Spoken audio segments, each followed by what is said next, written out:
imagine some mold. And then imagine that that mold reproduces by literally exploding to release its spores in the air. And then imagine something coming along and going, I'ma weaponize that. Well, introducing Brachydios.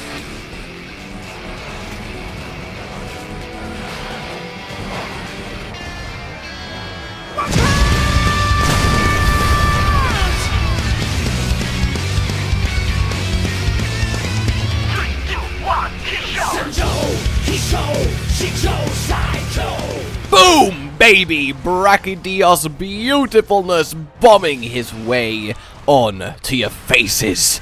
I love this guy. I love him so much. He is arguably my favorite monster. I cannot wait to tell you about him. So I'm going to do it right now. You may be like, then that was cool. That was pretty epic. But sorry, did you say mold? Shh. I did. Let me explain. See, to understand Brachydios' true nature, you must first understand that which it calls friend. So this Myzomycete, or slime mold, is, well, weird even by Monster Hunter standards. Slime molds in the real world have a kind of, to them. They are squelchy, gelatinous as they spread and search for food, but they don't have a brain, no neurons. They don't really have a way to think, yet can make decisions, such as the best direction to spread for optimum food. They feed on microorganisms in dead and dying matter. You'll find them on logs in the forest floor or underneath the ground within layers of dirt.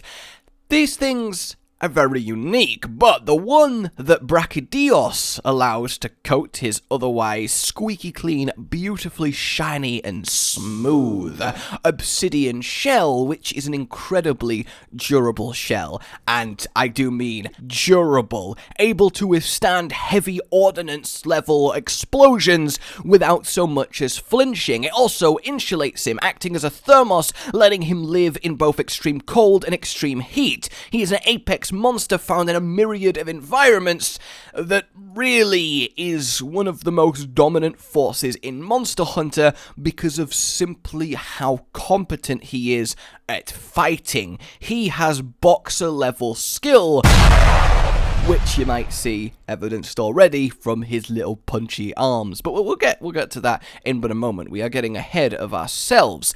So, the mold then, the slime mold. Naturally, it favors warm locales, but can be found in a lot of different environments, and it grows very slowly, spreading and nourishing itself until it reaches a critical mass in size, where it will finally decide to propagate. And to do so, it has quite an ingenious little method. This thing doesn't require insects to carry its spores. It doesn't require the wind. No, it just fucking explodes. It will start reacting with the air, growing from green to yellow to orange to red, and then boom! Bursting into the air, thousands of slime mold spores that land upon every surface, everything, take root and start growing once more. And woe betide to any creature that happens to be caught in a cloud, because, yeah, skin is fair play for these guys. And, you know, you don't want, out of all the things that are bad for a body, one thing you don't want is explosive, gelatinous mold growing out of you. That is a bad day. Except if you're called Brachydios. Remember that lovely shell we talked about? Well, it has a very special property that lets it interact very beneficially with slime mold. It wants to take a full-on slimy explosion, because when the spores land on its skin, they will take root, they will grow, but they will not explode. You see, Brachydios' skin actually prevents the explosion part of its life cycle until it is freed. It will grow, it will mature, it will cover and goop and puddle, but it won't explode. And this is very key, because it means when the Brachydios comes into contact with, well, anything, the slime mold growing rapidly upon his body will be scraped off, suddenly freed from his skin's calming effects, but already fully mature, so within mere moments, it will explode. Now, normally it wouldn't be mere moments, however, the Brachydios has a secondary weapon to better integrate with this lovely slimy marriage.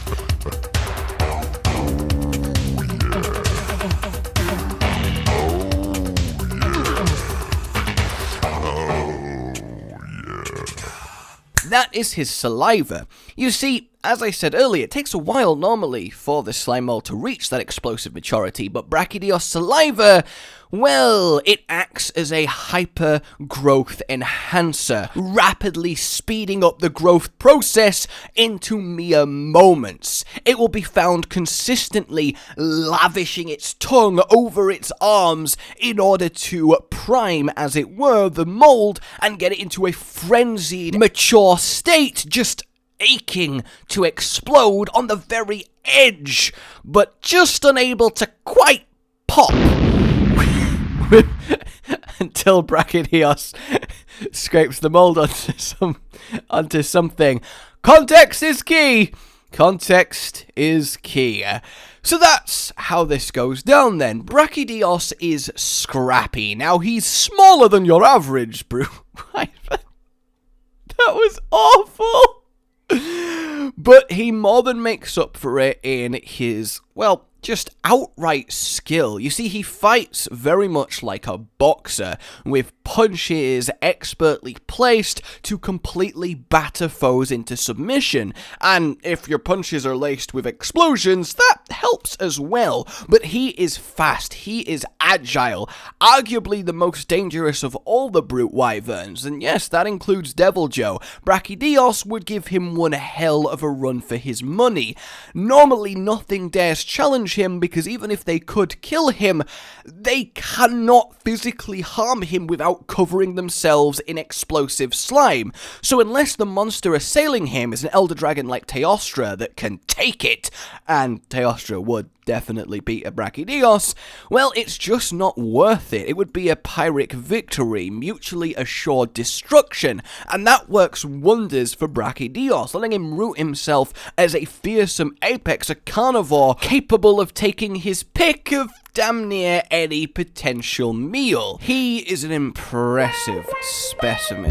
Just... oh. Sorry, what? Well, where am I? Oh, yeah. He has speed and agility to put most of the wyverns to shame. Certainly the other brutes. He has the maneuverability to end up behind you before you could even say. His horn, then also coated in this slimy substance, can be embedded deep in the ground, unleashing a huge puddle for a colossally larger explosion than you'd ever get naturally. He is an expert at using his rounded clobberers to deadly effect. You could say that Brachydios is very well armed. Oh, go home. That's it. We've peaked. That's just... I feel like a Brachydios that's just found a fresh pile of mold. I'm hoping for that to become an expression. Like, I want it to catch on. So if you guys could start weaving that in places, that'd be real cool. So like a lot of these powerful apex monsters, he's very territorial, very aggressive. Will attack on sight with a mighty roar. And then doth battle commence.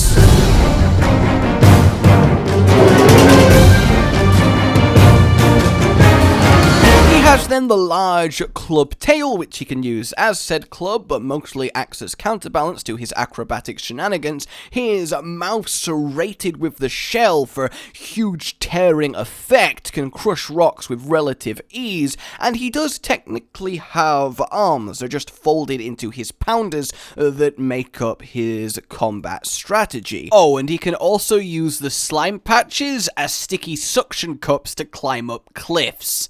So that all said then, what happens when a Brachydios gets angry? When Brachydios enters the slime lust. That had less impact than bloodlust. Ooh, watch out, he's on a slime lust. Alright, I don't want to take away from this because it's pretty badass. His body heats up like a furnace and his shell destabilizes, which then causes the slime to go a little bit wonky itself, because of course the slime isn't just on his horn and pounders, it is a thin layer over his entire body, and now this slime itself also activates. In fact, the slime becomes even more almost explodey, permanently sitting in that yellowy to orange phase just before it would turn red and blow up. It is truly active. Which means no longer will he leave puddles of slime that slowly explode. No, now his slime explodes on contact with high impact. Imagine Brachydios, but somebody's picked him up and dipped him in a huge amount of nitroglycerin.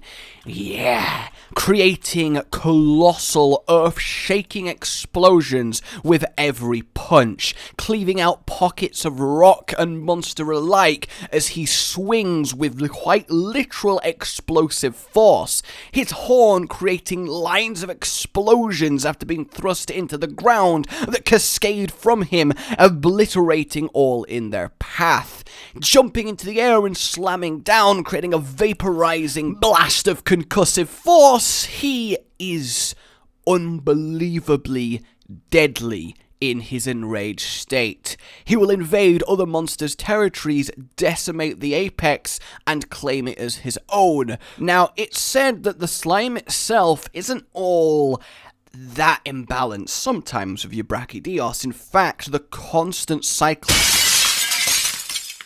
Oh, for Christ's sake, who left the camera there? Ah, give me a second, and...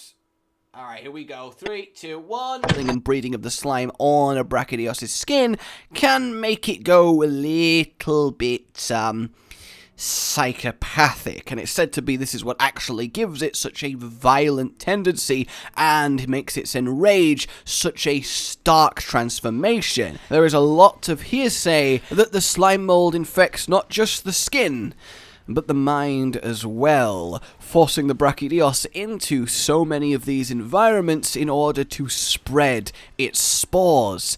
This would flip the relationship from symbiotic to parasitic, which would be a huge discovery if confirmed by the researchers at the Wyverian Academy. The biggest supporting factor for this theory is that you do find so much slime mold growing in areas it really shouldn't, even tundra, only getting there safely because a Brachydios has, well, carried it. But equally, this could just be a byproduct of its usual roaming, apex-destroying nature, and, well, that's up in the air. They need to get a few more hunters to go, research one with swords. So then, that is Brachydios, but it doesn't end there, though it would still be plenty badass if it did. A lightning-quick boxer, expert fighter, explosive punching, slime-humping, obsidian-shining, glorious explosion demon in the volcano that will punch your chest in as soon as look at you. I love him, especially as just how interesting he is from a nature standpoint. I love that slimy relationship. But there is more to this tale. For example, young Brachydios are essentially not cared for by their parents. Their parents will tolerate their presence, but won't actively look after them, and they have to gain their first slime mold from essentially leftover blobs from their parents. But the catch is, a young Brachydios' skin isn't quite up to the obsidian explosion and heat and cold resistance of the adults, and a lot of the time a young Brachydios will kill itself trying to mimic its, well, father and explode itself into oblivion. The slime mold on each Brachydios is also somewhat unique. It's like each Brachydios imparts their own signature into it, and it's often a way that you can tell them apart if you can hold it down for long enough to check, but, you know, good luck with that. It is such an effective defense mechanism that Brachydios punches so far above his weight. In fact, he can honestly give a good proper fight to the lower tier Elder Dragons that aren't, well, fire-based. But the big one then is Brachydios is the father, the daddy of Blast Blight. You see, before him, it wasn't a thing. Now, it was introduced as Slime Blight, and you could get it covered on your hunter while fighting him, and you'd slowly turn through the colours and explode, much like Blast Blight is a ticking time bomb on you if you don't roll it off. But it was Slime Blight back then, and it brought a sleuth of new slime weapons, which was amazing, because we were all like, what? We get to explode the monster by hitting it? That is the one time that I religiously used a non-raw greatsword. It was just too much fun. A little bit too good. It was kind of broken, looking at you, Kelby Bow. But it was glorious. But since then, it got recategorized to Blast Blight and spread throughout a lot of monsters. But never forget that Brachydios is the reason that so many monsters can explode. We owe you a lot, sir. Yes, we do. I salute you. So, sometimes when the slime explodes upon the floor, not all of it is consumed. There remains a small portion that then goes dormant. While dormant, assuming nothing reactivates it, no earthquakes, no fire, no curious monsters, it will slowly accumulate power, absorbing nutrients and other some such goodies, and becoming especially potent. And it will keep doing this for as long as it's allowed to stay dormant. Well, Brachydios knows about this phenomenon and will seek these especially potent slimes out and apply them to himself. Firstly, it gives him a higher stand-in with Miss Brachydios potentials, as they will choose to mate with the Brachydios with the most potent slime. But secondly, this new, more potent concoction, well, it imbues various strengths upon the Brachydios, transforming it, changing him into the Raging Brachydios. Akin to a Savage Devil Joe or Furious Rajang, this variant is titanic in its fury. Now, enhance the slime, it makes him a little bit more on the aggressive side. It does start to err more on the parasitic side of things, and it's kind of a twisted irony, really, that Brachydios are programmed to seek these out for the sake of propagating their genus, but in a cruel twist of fate, they kind of have to lose their minds a little in the process. This slime enhances, firstly, the body itself. It feeds the nutrients it's absorbed into the Brachydios, growing it large. This slows it down, but it gains way more in power and brute strength. It becomes colossal. On top of that, then, the slime itself is incredibly potent. The explosion size absolutely dwarfing its weaker brethren, causing the entire arena to just be a cascade cacophony of constant boom as you fight it. This Brachydios has its own arena, the Ingle Isle, because there is a high amount of this extra tasty slime, so they are drawn to it from all around. Now, the thing is, Raging Brachydios is quite powerful. It's even come to blows with Crimson Fatalis, Fatalis being literally the strongest monster, full stop, arguably the strongest being in Monster Hunter, and while it's not won, it's given it a proper good beating. It can take Teostra, it can take a Cantor, the Black God. Do not underestimate the sheer fury of a Raging Brachydios. And they're also a little bit immortal. You see, there is a special organ that develops once this state is achieved called the Immortal Reactor, and this will, in a special process as yet unknown to the world of Monster Hunter, interact with the slime, becoming an almost miracle formula that pumps around a Brachydios, consistently rejuvenating its cells, essentially increasing its lifespan, some think indefinitely. Which means you can have ancient Raging Brachydios as fit as their prime, with the battle knowledge to put, well, anyone to shame.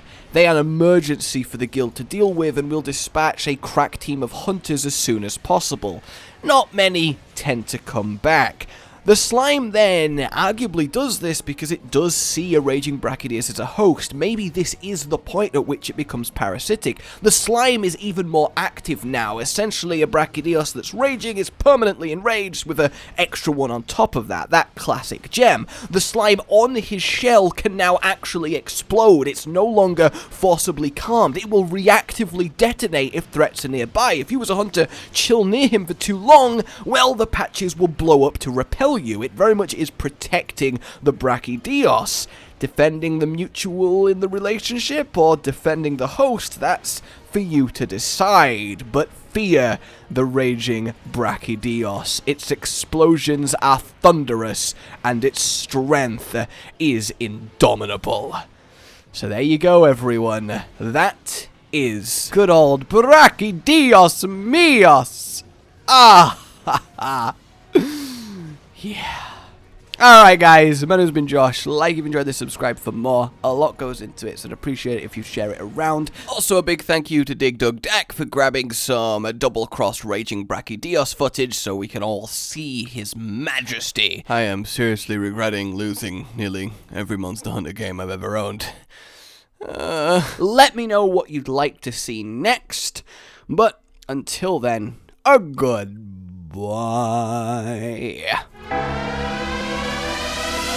Rage Gaming with the video float. But that's all that's really relevant at the mo, but I'm still gonna leave this up so you patrons know that I love you even though the outro's no longer that kind of relevant. But the new one's being worked on and it's gonna be a truly badass song, and don't worry, I won't be doing any rapping on it. I'm gonna go now. This was shit.